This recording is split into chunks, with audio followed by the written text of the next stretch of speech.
அண்மை செய்தியை பார்க்கிறோம். முன்னாள் எம்பி கே.சி. பழனிசாமி தொடுத்த அவதூறு வழக்கில் அதிமுக பொதுச் செயலாளர் இபிஎஸ்க்கு சம்மன் அனுப்பப்பட்டிருக்கிறது. இந்த வழக்கில் கோவை நீதிமன்றம் சில உத்தரவுகளையும் பிறப்பித்திருக்கிறது. கூடுதல் விவரங்களை செய்தியாளர் குருசாமியிடம் கேட்கலாம். குருசாமி, இப்போ நீதிமன்றம் பிறப்பித்திருக்கக்கூடிய சம்மன் உத்தரவு விவரங்கள் என்ன?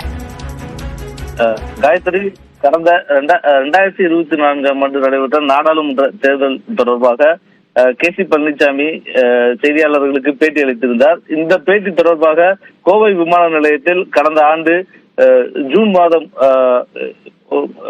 அதிமுக பொதுச் செயலாளர் எடப்பாடி பழனிசாமி கடுமையான ஒரு விமர்சனத்துடன் செய்தியாளர் சந்திப்பை நடத்தினார். அந்த செய்தியாளர் சந்திப்பின் பொழுது கே.சி. பழனிசாமி குறித்து பல்வேறு கருத்துக்களை தெரிவித்திருந்தார். குறிப்பாக அவர் ரோட்டில் சென்று கொண்டிருப்பவரெல்லாம் கட்சியினுடைய ஒருங்கிணைப்பு குழு ஆகிவிட முடியுமா, அவர் கட்சியினுடைய உறுப்பினரே கிடையாது என்பது போன்ற பல்வேறு கருத்துக்களை தெரிவித்திருந்தார்.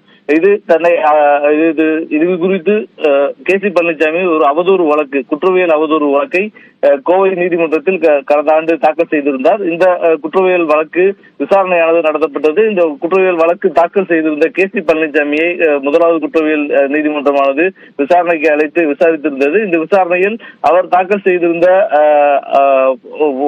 ஆவணங்கள் மற்றும் அவர் தாக்கல் செய்திருந்த வழக்குக்கு முகாந்திரம் இருப்பதால் அந்த வழக்கை விசாரணை விவரங்களை